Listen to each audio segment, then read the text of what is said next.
Hey, what is up, guys? Captain Foley here, and it is time for the first episode of Discovery Season 2 just aired, and man, longer than usual. It played for an hour and 15 on network TV space, so there was commercials and stuff, so it is a longer episode, which is fine. Um, to be honest, first reaction is I rather enjoyed it. Were there problems with it? Yes. And it was actually quite surprising how the first episode went down. A lot of the stuff we saw from the trailers was, of course, from the first episode, so that was interesting. Did not really expect that. Um, so anyway, thank you guys for tuning in and watching. I don't know how long this will be. I just want to, because what's going to happen is tomorrow I'm going to get on in the morning. After Samuel's watched this, I'm going to get on Skype with him, film a first general reaction between the two of us, which is going to be released tomorrow. Then later at 5 Eastern Standard Time, we're going to do a 2 hour live talking about scene by scene, basically what happened, break it down for you guys, and that. And then on the weekend, we're going to film, or we might even do that tomorrow. We're going to film our actual like quick kind of review style, which will be going up probably on Monday. So you get this quick first reaction video. I don't know how long it's going to be. It depends how things go here, I guess. And then you're going to have a few other videos to look forward to. The good one will be tomorrow at 5 Eastern Standard Time, if you guys can tune in. We love you. We love you, Captain Foley. This is Xavier Gamer. I love you too. Are you over on Anti-Trekkers stream? Because, yeah, glad the positive vibe is back and the dark war tone is over. Yeah, yeah. There's going to be some spoilers in this because I assume most of you guys have seen it if you're scoping out this kind of first reaction video. So if you don't want spoilers, I'd say just click off, do another, go somewhere else, I guess. I don't know. It had a good positive vibe to it. The first half of it was really, really entertaining. Lots of great Christopher Pike moments, which I really liked. There was a little bit of silliness and some technical things that were kind of what we saw a turbo lift inside the ship, which and work bees flying inside the ship, like near the turbo lift shafts. There's a lot of internal volume in that thing. Apparently, it's like the TARDIS. But anyway, yeah, I thought it was good as well. I really enjoyed it. This one was called Brother, and it ended with Burnham going over to the Enterprise. You get to see Spock's quarters, which you've already seen in early pictures and stuff. So no real surprise there, unfortunately. But this was kind of a self-contained little mission. Yes, it involved the Red Angels or the Red Orbs. They did go investigate one. They found the Hiwartha crashed and found the engineer and the few surviving crew members there. Saved them, and that was basically this whole episode. That's what this was about. References were made to the new uniforms, how they're bright and colorful, and the only reason that Pike changes to a dark or the Discovery uniforms is at the end he's taking command of the Discovery because the Enterprise has been damaged far more than they anticipated, and it's going to be off its feet for a while. So they put him in charge of the Discovery for now. Him and Saru are going to trade off, kind of a joint custody thing with the ship. So that's cool. We're going to see probably him through all of season one. As I said before, I don't really want him to be there through all of season one. I would prefer like the last 4 or 5 episodes maybe be him having transferred off the ship back to Enterprise. Speaking of Enterprise, since it is damaged, I would like to see when they return with Spock and have all this cleared up and Pike goes back to commanding the Enterprise. I would like to see the Enterprise in dry dock, refitted, a nice new white hull texture, and the straight pylons. Now, the graphic we saw of the Franz Joseph display with the ship stats that are actually correct and the straight pylons was kind of just on screen a little bit. It didn't quite show the Enterprise. They showed like the back of it, so you didn't really see the strut, but you could tell it was a straight strut because it was just on the edge of the screen. So that being said, that concerns me a little bit.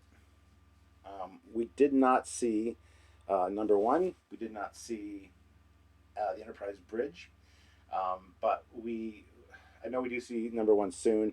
And now that they're back, and it ends with them towing the Enterprise away as Discovery's finishing its mission and Pike's taking over. So it is going for refit. We will see number one, I think, probably the next episode for sure.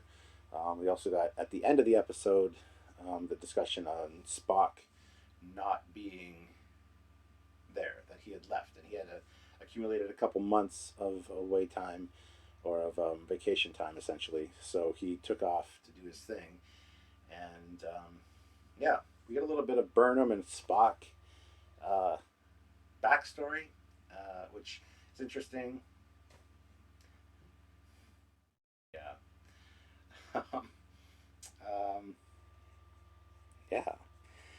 One of the red security, the red shirt that brings over with Pike, she has things attached to her mouth, which looked instantly familiar.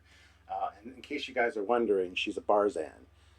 If you remember the TNG episode with the Barzan wormhole, the lady that was in charge of negotiations for that was also a Barzan, and she had the same things on her face. So that's what that is. So that helps the Barzanians, I guess, breathe. So I know other people are already making a huge deal out of that, saying that it just looks stupid. And when I said it was a Barzan, they're like, but why? Because it's the Federation, for Christ's sakes. Yes, we didn't see them in TOS. That doesn't mean they're not a member of the Federation in TOS. So I have no issues with that. By all means, diversify the crew. The new uniforms are mentioned, like I said, nice and colorful. So that's good. Pike is really fantastic. Actually, I really enjoyed Pike and the way he, took care of the crew. And it's funny because at one point he's like, I want a roll call. I want to know who I'm going into this mission with. And I laughed my ass off because everybody's like looking around like, and I said to Sylvia, he wants a roll call, but none of them know their names because none of them were given names. Which is not true. They were all referenced at some point in season one, like once or twice maybe, but they never had any lines. It's not an ensemble piece by any means. So I just thought it was funny that they're all like, but they rhyme off their names. Most of them I had heard from season one, and I thought it was a great scene, the way he wants to build the crew up, because he said he read the classified information on their last captain and how that captain betrayed them, and he wanted to make sure that the ship was going to run smoothly. So they would call it leave. Yes, thank you. Damn it, I missed the Orville. I did too. But I have the Orville tape, so I'm going to watch it later. Did they show any Klingons, or was it all Starfleet? It was all Starfleet. The Klingons were referenced a little bit. The war was mentioned. The armistice was mentioned. And there was some repercussions from the war. And interestingly enough, this is the cool part, the Enterprise was not involved in the war because it was on the outskirts of Federation space, I guess not near the Klingon border, doing its 5-year mission. It's seeking out new life and exploring. So it was not called into action, and Pike feels guilty about that the crew of the Enterprise herself, was not there in the war for the battles to, and he feels guilty about that. It is said that Starfleet was kind of holding it back as a last resort should they need it. I kind of buy that in a way because the Cage happened 2 years prior to this. So the menagerie, you would assume that that planet is way on the outskirts of the Federation space, or deep inside Federation territory somewhere, far from the front lines that would be involved in the Klingon battle. So I have no problem with them keeping some of the Constitution class doing their mission. Although, that being said, I do have a problem with that because it's a full-scale war where the Federation was losing. You would pull every ship out of mothballs. So in a way, their explanation makes sense, but in another way, it just doesn't. But we might get more information on that as the episodes go on. I don't know. Sorry about the poor lighting in here. This is the ready room. I don't have the the filming lights set up. I just wanted to come up here and do a quick chat with you guys. Um, I'll get to the chat in a second, but got a super chat from Dave. Did you catch the fortune cookie Easter egg? I did. Not every cage is a prison, and not every. I missed the last half of it. I gotta go rewatch it, and I gotta take my notes for when Samuel and myself do the live video tomorrow with you guys. So I still need to go rewatch it. But yes, I did get the fortune cookie Easter egg that was left over in Lorca's office, his ready room. The way Pike addressed the ready room, like, where do people sit? And Burnham says Lorca didn't believe in that. So the ready room's probably going to be changed soon. And yeah, I liked it. I did. I didn't like every aspect of it by any means, but it was definitely more upbeat. It was definitely more fun. The one thing that really bothered me was the landing pods they used. I thought that was stupid. The fact there was four of them, they were done for a specific mission, and they launched out of Discovery, and they looked like a precursor to the jellyfish almost, with the way they operated. I thought that was kind of stupid. The whole spacesuit thing, with the helmet not going down, and the way it like nanotechnology, like Tony Stark suit over there, it kind of bugs me a little bit for the era, but it's things you got to kind of let go, I guess. So there was a lot of things that pissed me off, but overall, as a general feeling of coming out of it, I really enjoyed it. So, can you send me a link so I can watch it? I no, it's on. It was on network TV. I recorded it on my DVR. So, um, what do you think about the beginning in the asteroids, bringing the asteroid into the cargo bay? Oh my god, I thought that was so stupid. Just the whole fold out thing to capture the asteroid, and then the fact that back the ship and like have the asteroid like cruise in to the shuttle bay is not only dangerous, but it's incredibly stupid. Um, you would think that with the advanced tech that this Discovery has and that the Federation has at this point, that they would indeed use tractor beams on the thing, because we've seen it tractor in a shuttle in season one, where it took the shuttle with the lower tractor beams, moved it up, grabbed it with another tractor beam, and beamed it into the or brought it into the bay. That's what they should have done with the asteroid. The whole backing the ship up is anyway. So that's what I think about that. Stop marvelizing Star Trek, please. Oh, with the nanotech technology, yeah. I get it that it's a visual representation of how our future should be based on what we have tech wise now. Sure, I totally buy that. But then when you compare it with 9 years after this event, something like the Foley and Webb, where they're wearing their spacesuits, they don't do that. There's got to be a reason for that in universe that they explain, and not just a visual thing, because they actually take the helmets off, you know. Um, so there should have been some kind of callback to that, or some reason coming up that explains why the technology changes somewhat. They explain the uniforms in one throwaway line. Yes, they did. You couldn't because it's dark matter. Oh, you couldn't tractor it because it's dark matter. I might buy that. I must have missed that. Because I was talking to Sylvia and stuff, and like I said, I haven't gone down and watched it by myself to take my notes, my detailed notes. So, fine, whatever. um, Interesting technique, then I'll say. Prime 135 puts in 4.99. Thank you. There was a straight G1 Transformers transformation sound effect when that thing unfolded. Was there? I missed it because I was talking to Sylvia. I saw it go doop, doop, doop, and I looked at Sylvia and I said, that is stupid. So I must have missed the sound, but I can see them doing that. Again, kudos to the sound effects department, because there were quite a few spot on sound effects, opening hailing frequencies, stuff like that. Stamets' character, he is apparently leaving the ship. He was going to stay on Vulcan in a full-time teaching capacity once the ship actually got to Vulcan to pick up its captain. So I hope he stays. I do like Stamets. I don't know if he will stay though, because there's really no more use for him. Even though they were talking about a lot of excitement, and Burnham's like, Stamets must be thrilled until he's like, he's not staying.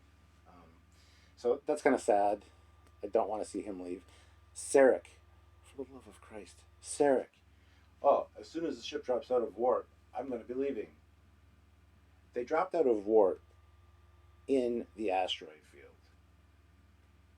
Of course, we didn't see him after that, so he could still be there, I guess. But I have a feeling he's just not going to show up in episodes 2 or 3. He's just going to be gone. I know that they're back now. I know he could have transferred off. There should have been a better goodbye, because while they were in warp at the beginning of the show to go to this first contact point, that's when he talked to Burnham and said his goodbyes, because when the ship was coming out of warp, he was going to be picked up and go on his way to do other stuff. Okay. Just odd. That scene should have been broken up into 2 scenes and have one at the end. Wasn't bad, wasn't good. I'll buy that. But by that same logic, it was good, and it was a little good if it wasn't all good and all bad. Um, Eric Showman puts in $5. How about the handy capable guy rolling around in a wheelchair? Shouldn't he get some better tech? Yeah. Yeah. Trying to remember that scene. I honestly can't. Again, what I'm doing when I'm done this live is I'm going downstairs. I'm going to rewatch the whole freaking episode. I'm going to take detailed notes. And when Samuel and myself film tomorrow, we're going to take care of the review and all that. And then tomorrow night at 5 Eastern Standard Time, we're doing another live with you guys that you guys can join and hear our thoughts, both myself and the commander.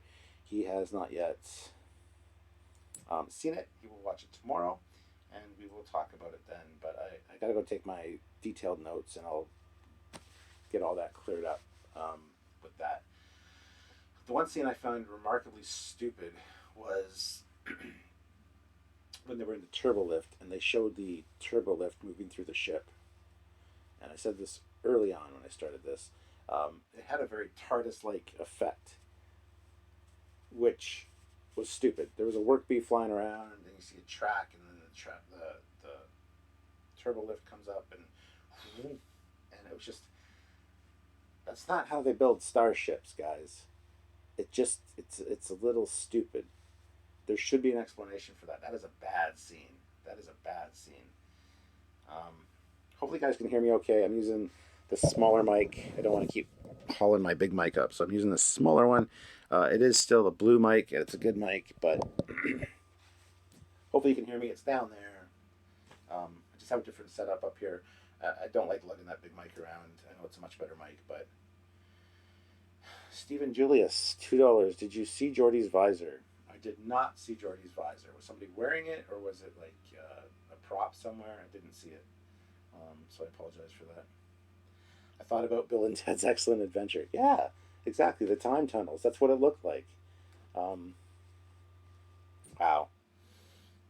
The whole season's premise reminds me of a series of books from years ago. Oh, really?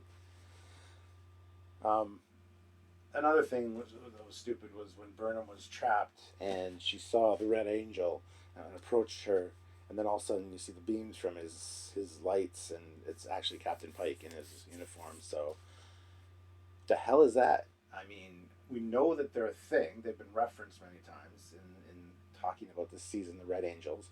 We know that they're in the opening credits now, so it's going to play a major part in this season. Did she see one? Did she think she see one? Was it just an illusion? I have no idea. Easier to hear you when you hold it closer. Well, yeah, that would make sense, but I don't want to hold the mic necessarily. I mean, I suppose I could. I could hold it here and then feel like a roving reporter.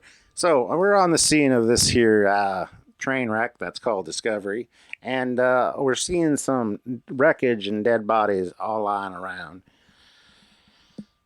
Okay, the episode was called Brother. I know somebody somewhere. I want to be the first one to do this, but I'm sure it's already been done online somewhere already. Somebody's gonna refer to this episode as "Oh Brother," like "Oh Brother," another episode of Discovery. Um, Everything with Burnham is stupid. She very much Mary suited up in this episode, saving Pike, doing all this other stuff. Yeah, ease off of Burnham, guys. Let's focus our attention on other crew members. Let's make this an ensemble piece. Let's fix it. Better, says Jill. Well, it is better. I'll hold it, I guess. Then find a way to clip it to my shirt. Um, Closer, Stuart Foley. Best line. We got the new uniforms. Hopefully that means we get the uniforms at the end of the season. Well, yes. I don't know why they don't have them already. For the love of Christ, they go back to watch the Enterprise get towed away, and he switches to one of their uniforms. No, that's not how things work in the military, or not in the military, the service, the star. Even in Generations, we saw the new uniforms being phased in with the old uniforms. Some people still wearing them, probably till the end of their shift, whatever, until they get their new credits or their new outfits from the Replomat or the Replicator. You know, there should be people on Discovery wearing the shirts. Pike should just keep his yellow shirt and go from there. But no, he switches to a Discovery uniform.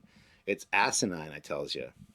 Did you see Tilly? I saw Tilly many times, and Tilly was very cute. Her interaction with Pike was kind of funny.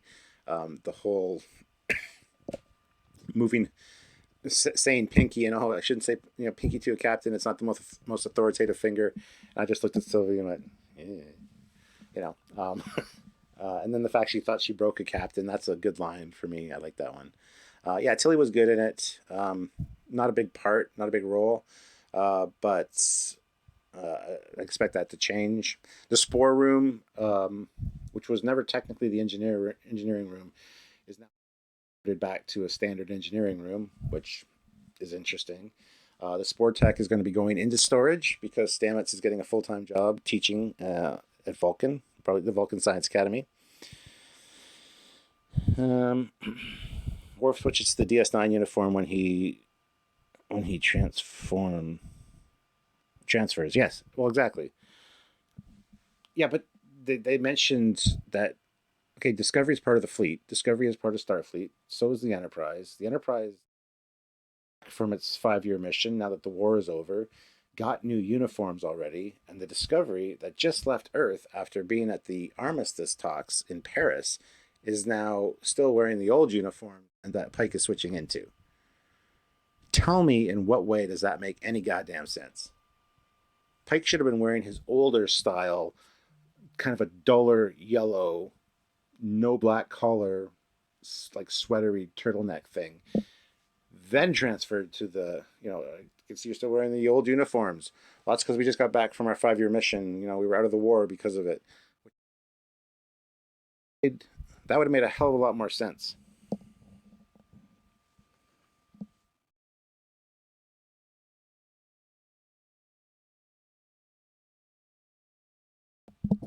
Did you see the this season on Discovery clip at the end? I did not, because they don't play that here in the Canadaville.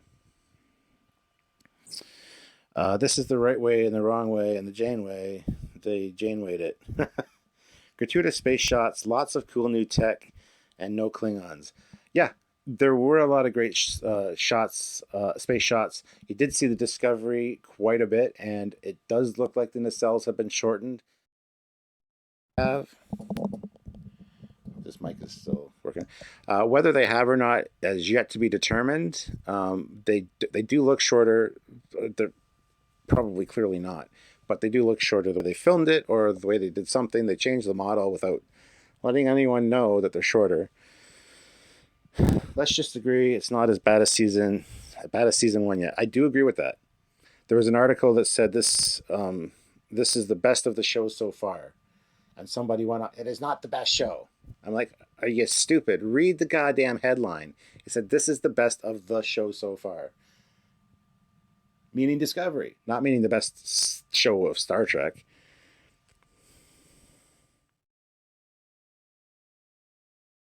It hinted at some spore jumping in future episode. Yes, it did hint at that. Absolutely. Um, they don't want to spend a ton on the new uniforms on everyone. What would be the real production reason for doing it, but not the.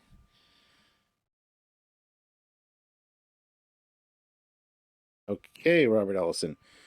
Um, hold on just a second, guys.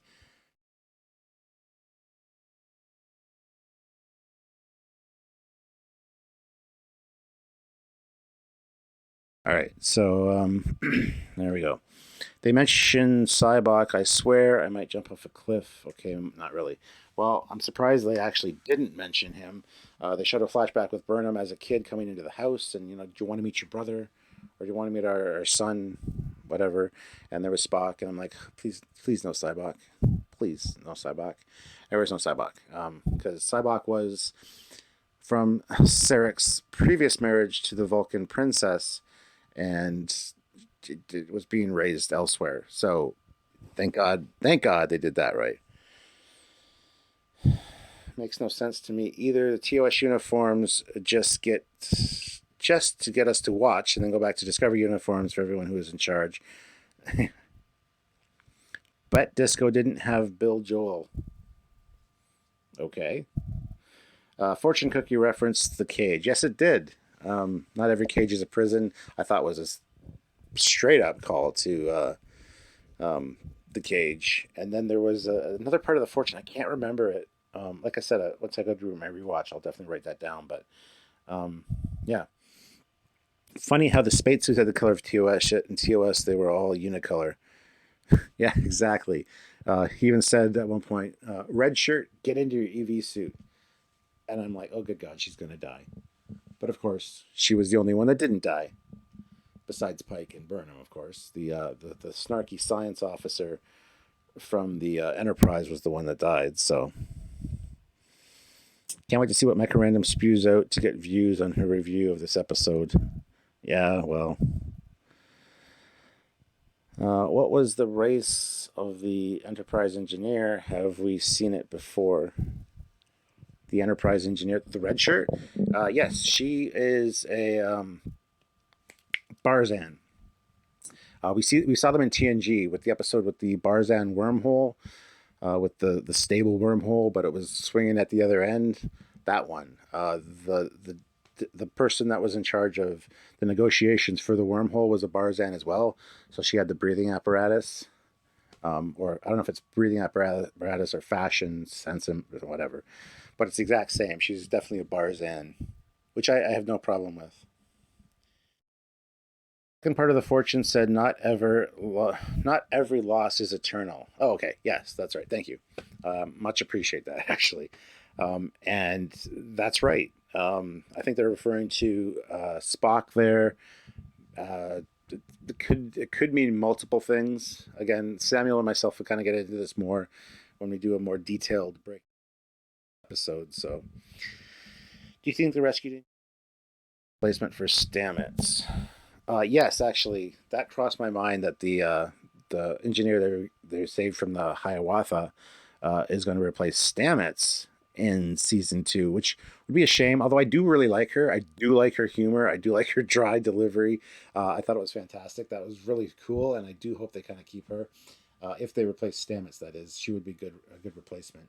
I think Stamets is going to eventually decide to stay or come back at some point. That would be my guess, but don't quote me on that.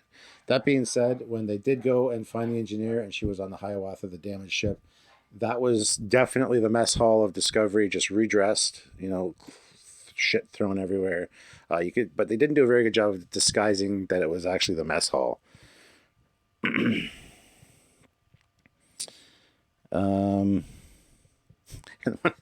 a funny thing that I thought at the beginning, where Amanda's like, what's your name?" And Michael Burnham, the little kid, says, "My name's Michael." And I added to it. I said, "No, sweetie, that's a boy's name. What's your name, honey?" Um, I know I shouldn't say that. Michael can be a girl's name too, I guess. So, but I just thought that was funny. And someone said, "You're an engineer, not a doctor." Yes. The preview shows Stamets jumping spore drive. Oh, does it? Well, there you go then. They're going to need it at some point, obviously. So, the Klingons were referenced as the Klingons are aware of the red orbs. They're not responsible for them. They don't know what they are either. But so it's going to be interesting to see why Tyler comes back. Tyler Vach, because he's in Discovery gear in the trailers, and he's back. And I don't. It'll be interesting to see how they tie that in. So, the book series was called Invasion. So when are the incels going to realize that no one listens to them except the other incels? What's an incel? What? Side note, the Frankie shuttle pilot should have listened and gone back through the wormhole, but Geordi and Data, speaking of that episode, yes. And a true D7 is coming, yes. Besides, what timeline is Discovery? Because the spore drive tech would have been in TOS at Voyager and Deep Space Nine. Yes, but it is obviously going to be a failure at some point where it's not referenced again, not needed, whatever. I think it ties in with the whole Red Angel thing. I just got to address a text here.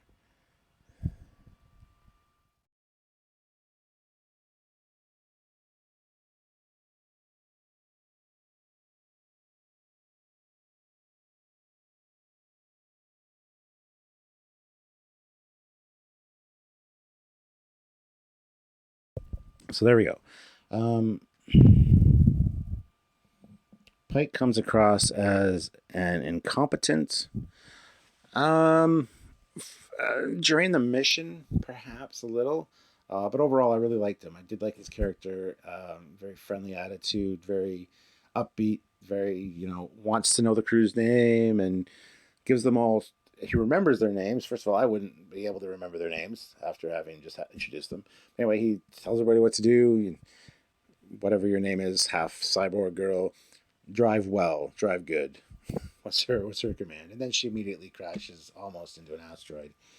But anyway, the spore drive probably ends up being more dangerous than they're realizing. Oh, that's what I was talking about. Yeah, yeah. And I think the red splotches that are appearing, the red angel. I think that's going to link into the mycelium network somehow, and they are coming to because the mycelium network was abused. Basically, it was used to cross dimensions, things like that.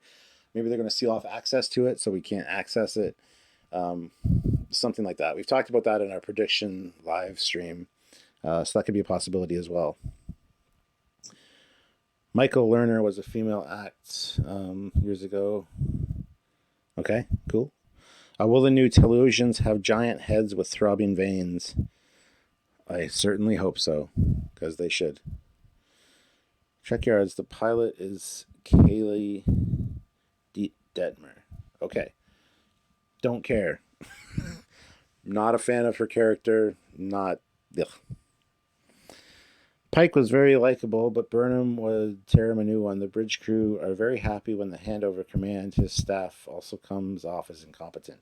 Yeah, the science officer did kind of come off as an arrogant asshole, but he got his comeuppance because of that. I did like the engineer, or the red shirt they brought on board. She was really cool. I thought for sure she was going to die. She didn't, so that's cool. I wonder if they legally can't mention or reference Cyborg since he's a movie character. You know what? You're probably absolutely right. I never really considered that, but I hope the whole season is not Michael looking for Spock. That's what I've said. I hope they find Spock either at the end of the next episode or episode 3, and then it all wraps up before the end of the season so that we can get a few episodes, maybe 4, of another story arc of some kind that's just the Discovery crew.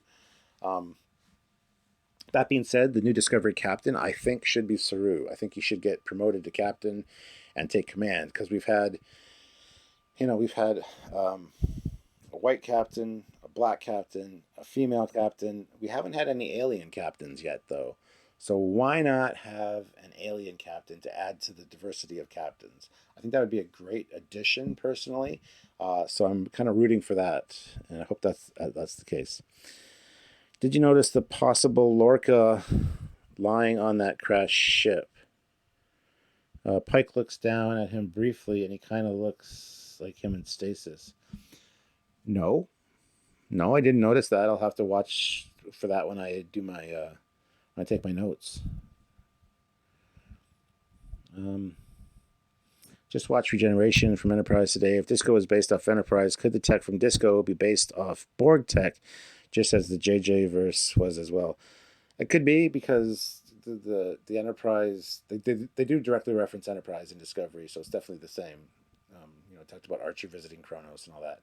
Um, so it could be it's part of that universe, which is its own universe as far as I'm concerned, because really Enterprise, when it came along, kind of screwed up the kind of established side canon that had been created.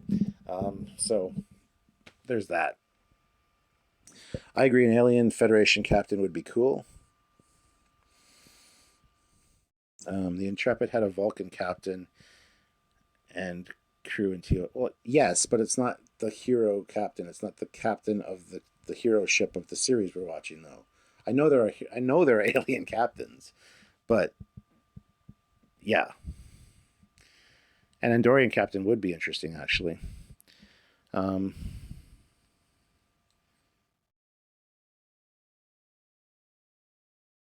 yeah.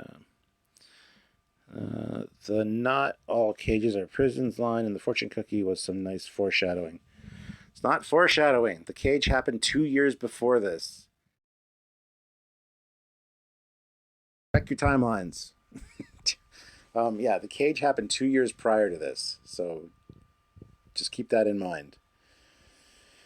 Uh, his sway walk was killing me. I love the way he walked. It's very alien. I really like that. Doug Jones does a fantastic job. Michael is destined to be captain at some point. I hope. Well, not of Discovery, hopefully. Michael Burnham, bestest officer that we have never heard from. There you go, heard of. The second part was not all losses are eternal. Okay. That's the foreshadowing of the loss of his ability to talk and the loss of his ability to walk or do anything, because it all ties back into the first part of the fortune cookie, which was the cage. So I like that. That's really cool. I would lop off my nuts to watch that right now. Okay, well, I'm sorry you can't. Why are you even watching this? You didn't want any spoilers, Joseph. So, yes. The cage happened 2 years prior, yes, but Pike will end up back in the Telosian years later. Yeah, I think that's the last part of the fortune that's referring to. So, sorry, I misinterpreted what you said there. So I apologize. Visually, of the cinematography, yep, worth it. Absolutely, I thought it was worth it. I really enjoyed it, actually. That being said, there were a lot of issues with it as well. A lot of things that were like, oh, god damn it, people are going to be pissed moments. Um, I can't help it. I watch everything you do. Well, Joseph, fault. I didn't want to give you spoilers, but I told you guys at the beginning.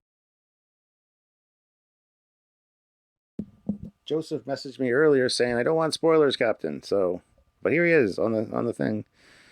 3 years prior, the cage was 2254. Discovery season 3 is 2257. Too much hollow technology. I don't think that was Spock. I hope Pike's future injuries are a Section 31 cover up to recruit him, like how Trip's death was a Section 31 cover up in the novels, and his fate is too sad. Yeah, there's a novel called Daedalus, I believe, that's right after those events, and that Trip is alive and is part of Section 31 now. So, hey, at least the doors on the Enterprise made the right sound, even though it looks terrible. Yeah, it did look pretty awful. Are we absolutely sure that this is not the at least 10% different from Prime Timeline rather than the Prime Timeline people keep saying it is? Then it would be a visual reboot. or a visual reimagining of TOS, which the producers of the show say it's not. It's prime timeline. Those are their exact words. It's prime timeline. It might be prime timeline story-wise, maybe, but it's definitely not prime timeline visually. So therefore, it's a visual update, a visual reboot, a reimagining, if you will. And if they had gone into it saying that, you would be getting kudos from us every day. You're doing that's really cool. You did that really awesome. That's cool. It's a great visual update. That's very very good. That's awesome. But the fact that they say it's prime and that it's going to tie in visually with TOS by the end of the series gets our hackles up a little bit, and we're kind of like, no, you're doing it wrong there, guys. Sorry, it's not prime. So the asteroid descent reminded me of Into Darkness. Why does everything have to be action spectacular? Some great shots, but it's an action show. Yeah. The Discovery will save all the universe. Cool. Yes, great plot. Alex Kurtzman, you did it again. Sure. No prime timeline. I felt like I was watching an Abrams movie run, Star Wars prequel costume. Wouldn't you have a password for the personal log? Doesn't make it personal if anyone can click on it. Yeah, but of course, Michael Burnham would know his password because she's... Yeah. Prime rib timeline. Lots of pew, pew, pew. Yeah, well... Anyway, guys, I think I'm going to call it quits. Thank you very much for joining me for this. It has been fun. Like I said, I got to go rewatch it, take my notes, and tune in tomorrow for our live at 5 Eastern Standard Time. Live at 5. Trekyards coming at you. Where Samuel and myself are going to talk about this, break it down scene by scene, and just have a good 2 hours with you guys hanging out. And yeah, if you can't catch it live, do watch it after the fact, because the way we do it, it makes it rewatchable for sure. Even though the chat does throw us off, because you guys kind of control what we do, what we talk about in these live chats. When you do send a super chat and ask questions, we have to answer those, and it kind of goes off the rails sometimes, but that's okay. I have no problem with that. Thanks, you are awesome. Thank you, you are awesome as well. Jill, hope I'll see you tomorrow. Trekyards, you rock. Don't be late. My kids say hi, off to bed with them. Hello, kids of Robert. Spock's password is Ponfar. There you go. There you go, guys. All right. So I'm going to go take my notes and get that all sorted so I don't have to worry about doing that tomorrow. I can just jump right into it tomorrow and go to it. So thank you for watching, guys. 160 people at least here now. Way more than Anti-Trekker's stream, which isn't surprising to be fair. I checked out his stream for maybe 10 minutes, and the negativity was just, it was too much. So anyway, I'll see y'all later. Live long and prosper, guys, and check us out tomorrow. Thanks for watching. Thanks for tuning in, and thanks for all you guys do. You guys are great. Bye, guys.